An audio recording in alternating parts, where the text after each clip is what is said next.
같이 한 마음으로 예배소서 5장 22절 말씀 같이 합독해 보도록 하겠습니다. 아내들이여 자기 남편에게 복종하기를 주께 하듯 하라. 아멘. 사랑하는 여러분, 가정이란 공동체는 우리의 마음에 안식처이며 쉼과 평안함을 줍니다. 그래서 우리 모두는 가정을 애틋하게 사랑하고 가정이란 공간을 너무너무 좋아하죠. 그런데 이렇게 아름다운 가정이란 공간에서도 많은 상처를 받기도 하고 또 아픔을 겪기도 합니다. 그런데 가정에서 받았던, 내가 사랑하는 식구들로부터 받았던 상처는 너무 큰 부정적인 파급력이 있어서 내 인생의 뿌리를 흔들 만큼 힘든 시간을 겪기도 합니다. 그렇기 때문에 우리가 가정을 잘 지켜갈 수 있는 지혜가 있어야 되겠습니다. 하나님 허락하신 가정을 소중히 여기셔야 됩니다. 그러면서 하나님께서는 우리들에게, 아내들에게, 여성들에게, 또한 남편들에게, 남성들에게 한 가지씩만을 요구하고 있습니다. 아내들에게는 남편의 말에 복종하여라 말합니다. 그리고 남편들에게는 아내를 위해서 희생적 사랑을 하여라 라고 말씀하고 있습니다. 그렇다면 하나님께서는 아내들, 남편들에게 참 많은 걸 요구하고 많은 걸 고쳐야 되겠지만 일괄적으로 하는 메시지는 오직 아내들에게는, 여성들은 권위에 순복하지 못하는 대적하는 마음을 버리고 권위에 순복하는 복종의 마음을 가져야 됩니다. 그 복종의 정도는 이렇습니다. 22절 말씀 보면 아내들이여 자기 남편에게 복종하기를 주님께 하듯 하라 라고 합니다. 24절 말씀에도 또 한 번 언급합니다. 그러므로 교회가 그리스도에게 하듯 아내들도 범사에 자기 남편에게 복종할지니라. 아멘. 교회가 그리스도의 말에 얼마나 잘 복종합니까? 여러분, 교회가 그리스도의 말을 따라야지요. 복종해야죠. 이렇듯 아내는 남편의 말에 복종을 해야 되는 것입니다. 그럼 왜 내가 남편의 말에 복종을 해야 됩니까? 왜 내가 남편의 말에 그대로 따라야 됩니까? 라고 묻는다면 그 이유는 23절에 있습니다. 23절 말씀 보면 이는 남편이 아내의 머리됨이 그리스도께서 교회의 머리됨과 같으니 그가 바로 몸의 구주시니라. 아멘. 아내의 머리는 남편입니다. 마치 교회의 머리가 그리스도인 것처럼요. 우리가 이 말씀 앞에 맞습니다. 정말 교회 머리는 그리스도죠. 이 부분에서 우리가 불편한 성도님은 한 분도 안 계셔요. 당연히 교회 머리는 그리스도죠. 그런데 교회 머리는 그리스도인 것은 너무 쉽게 받아들이겠는데 아내의 머리가 남편이라는 부분에 있어서는 정말 너무 좀 받아들이기가 힘드신 아내들이 있다라면 이것은 자연 질서입니다. 마치 해가 동에서 떠서 서쪽으로 지는 것처럼 이건 자연 질서이며 하나님께서 허락하신 여러분 조직이고 체계인 것입니다. 고린도전서 말씀에도 11장 3절 말씀에 분명히 성경 우리에게 이렇게 말을 합니다. 그러나 나는 너희가 알기를 원하노니 각 남자의 머리는 그리스도요 여자의 머리는 남자요 그리스도의 머리는 하나님이시라. 질서를, 조직을 분명하게 하셨습니다. 남성, 여성 모든 사람들의 머리는 그리스도이십니다. 아멘. 남성, 여성 모든 머리가 되시는 분은 그리스도이십니다. 그런데 그리스도이시지만 남성과 여성을 우리가 보았었을 때 성경은 말합니다. 여성의 머리는 남성이요 여자의 머리는 남자요 라고 되어 있습니다. 남자와 여자의 머리는 그리스도이지만 여자의 머리는 남자라는 겁니다. 이 조직은, 이 질서는 언제 시작이 되었습니까? 창세기 3장에 아담과 하와가 범죄한 이후로부터 이 조직 체계는 시작이 되었습니다. 어느 날 사단이 하와에게 유혹을 합니다. 하나님께서 금하셨던 이 선악의 열매를 먹으면 너희 눈이 밝아져서 하나님처럼 될 것이다 라고 유혹을 합니다. 너희가 그것을 먹는 날에는 너희 눈이 밝아져 하나님과 같이 되어 선악을 알 줄 하나님이 아십니다. 하나님과 같이 될 것이다. 하나님처럼 될 것이다 라고 말합니다. 그리고 그 말을 듣고 6절 말씀에 보면 하와가 여자가 그 나무를 본즉 먹음직도 하고 보암직도 하고 지혜롭게 할 만큼 탐스럽기도 한 나무인지라 여자가 그 열매를 따먹고 자기와 함께 있는 남편에게도 주매 그도 먹은지라. 불순종하게 된 동기가 너무 교만합니다. 불순종하게 된 동기가 너무 사악합니다.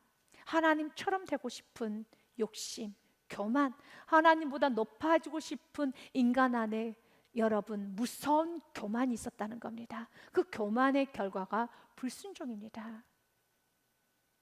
그래서 불순종하고 난 후에 그들이 하나님처럼 된 것이 아니라 그들은 두려움이라는 감정을 경험하게 되고 도망치는 인생, 숨는 인생이 되는 겁니다. 인간은 태어나는 순간서부터 인간은 자연스럽게 겪는 감정이 하나 있어요. 매 순간순간마다 찾아오는 감정, 두려움입니다. 그래서 인간이 죄인이라는 증거가 바로 인간이 두려워하는 것이에요.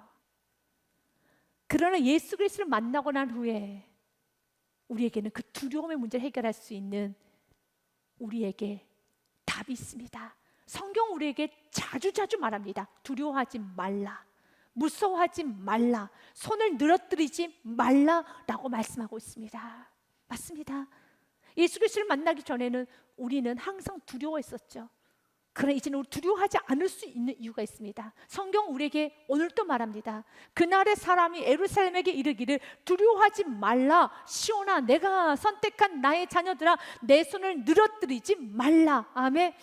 왜 우리가 두려워하지 않아야 됩니까? 왜 우리가 손을 늘어뜨리지 않아도 됩니까? 이유는 17절이에요. 같이 읽습니다. 너의 하나님 여호와가 너의 가운데 계시니 그는 구원을 베푸실 전능자시라.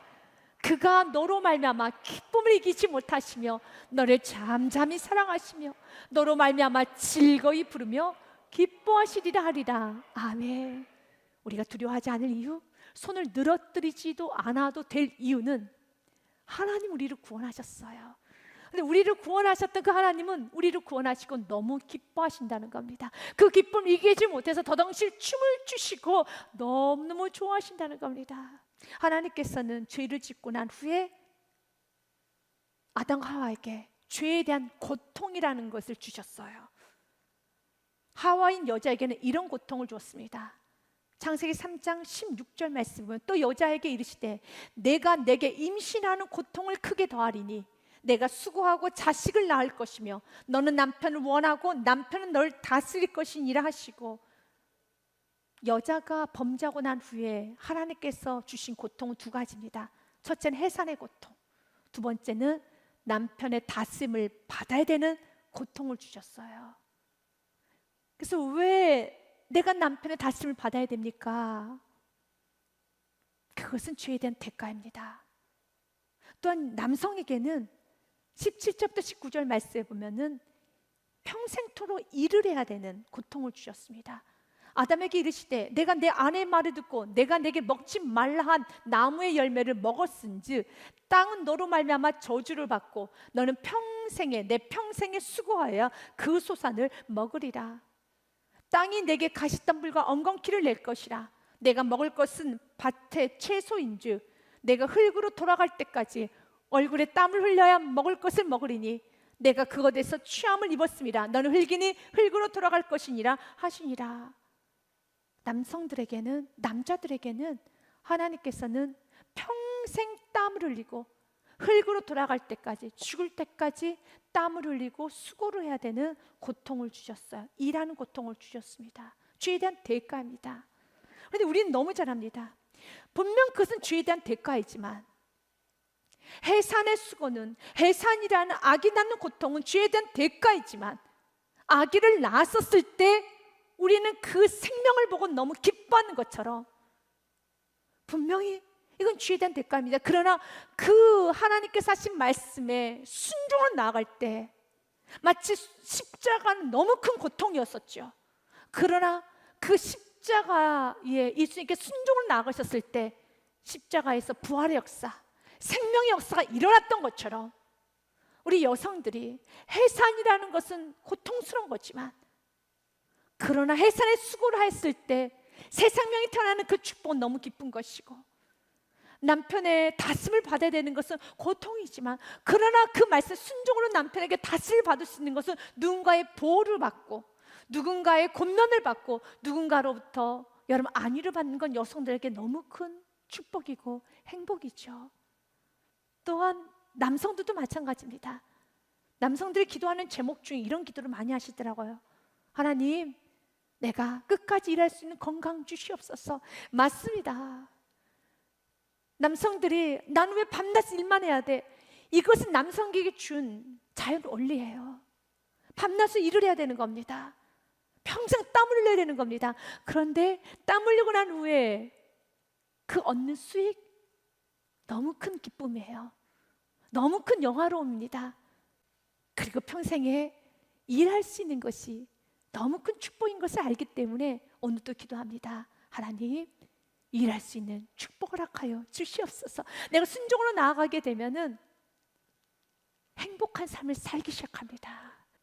22절 말씀에도요, 아내들이여 자기 남편에게 복종하기를 주께 하듯 하라. 24절 말씀에도요, 교회가 그리스도에게 하듯이 아내들도 범사에 자기 남편에게 복종할지니라. 아멘.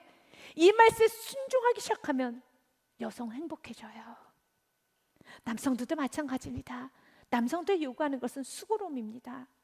평생 희생하고 땀을 흘리고 살아가는 것처럼 오늘 남편들에게 말합니다. 25절 말씀에 남편들아, 아내 사랑하기를 그리스도께서 교회를 사랑하시고 그 교회를 위하여 자신을 주심같이 하라.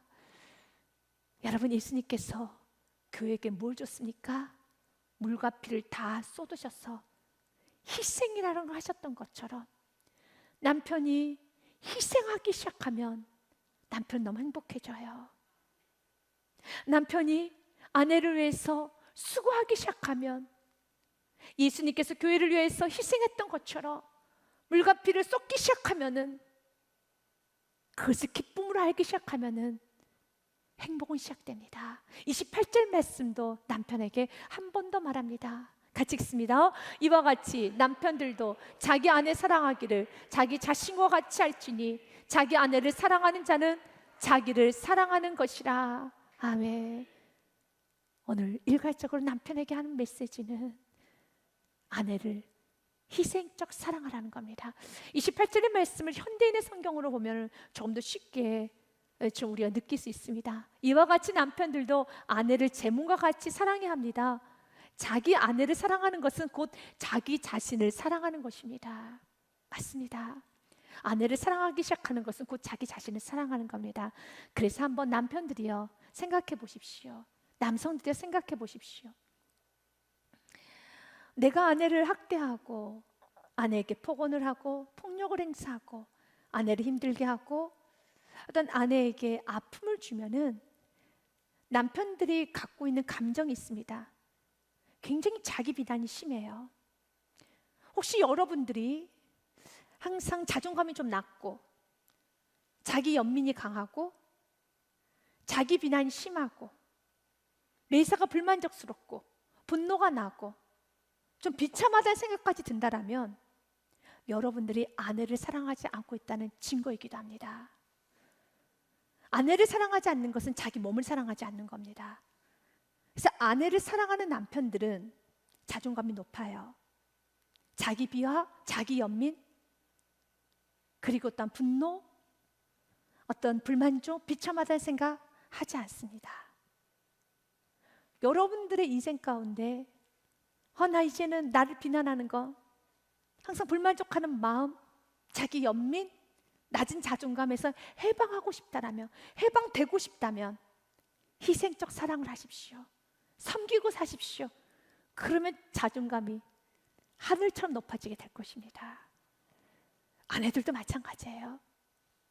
혹시 아내들의 마음 가운데, 여성들의 마음 가운데 난 너무 외로워, 난 너무 공허해, 난 요즘 너무너무 외로운 것 같아, 나 우울증인가? 뭐 이런 감정이 있다라면 다시 한번 남편의 말에 복종을 해보십시오. 하나님께서는 아내들에게 남편의 말에 복종하게 남자의 권위 아래서 다스림을 받도록 지으셨어요. 이럴 때 행복한 것입니다. 그런데 내가 남편의 머리 위에 앉으려고 하고, 남편의 권면을, 훈계를 잔소리로 듣고 구속으로 느끼고, 그리고 또한 남편이 많은 말을 무시하고 외면하고 귀찮게 생각하고, 또한 여러분 그를 지혜롭지 못하다고 비난하면 비난할수록, 남편의 권위를 무시하면 무시할수록, 남편을 함부로 여기면 여길수록 여성에게 느껴지는 감정은 외로움이에요. 우울함입니다. 그래서 지금 우리에게 말하는 겁니다. 남편들아, 정말 행복하기 원하느냐?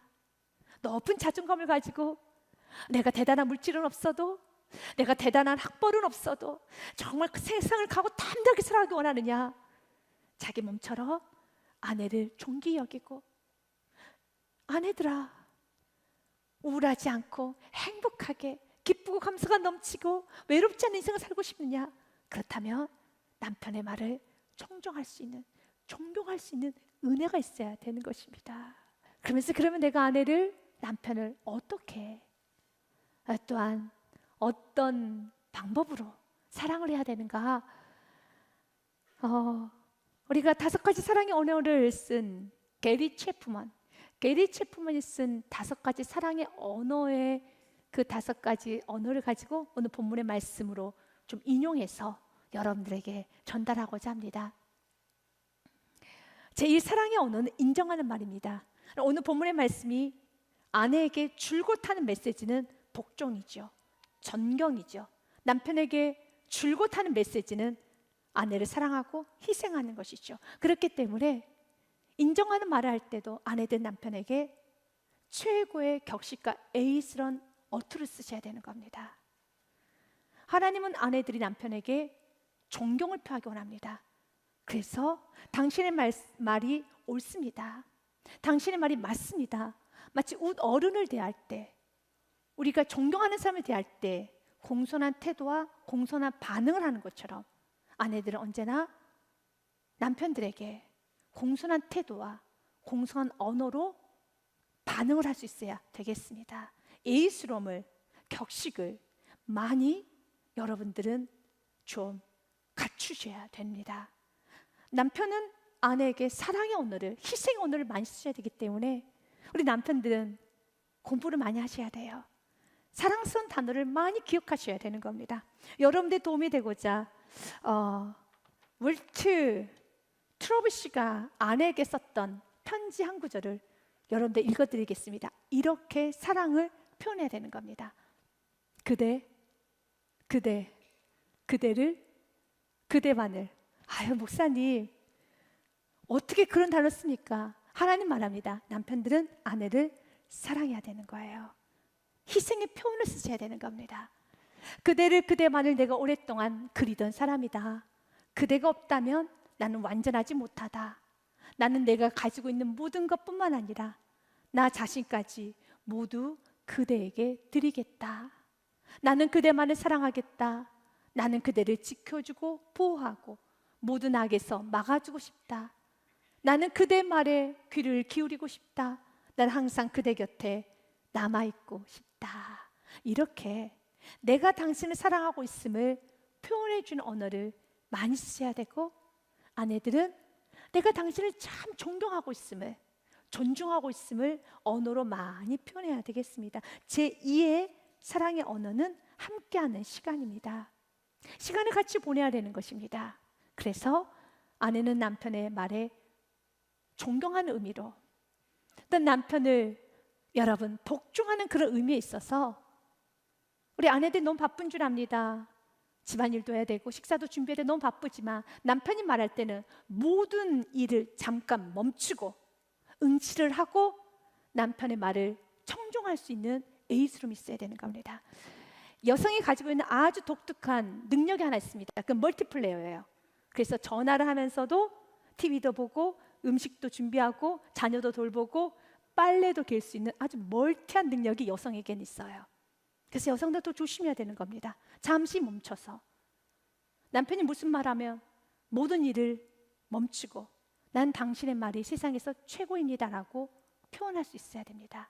또한 남편 아내에게 희생을 자꾸 보여줘야 되는 겁니다. 함께 집안일을 하셔야 되고, 함께 마트를 가셔야 되고, 함께 설거지를 해야 되는 것이고, 또한 아내가 준비하다 늦었을 때 버럭 화를 내는 것이 아니라 기다려야 되는 겁니다.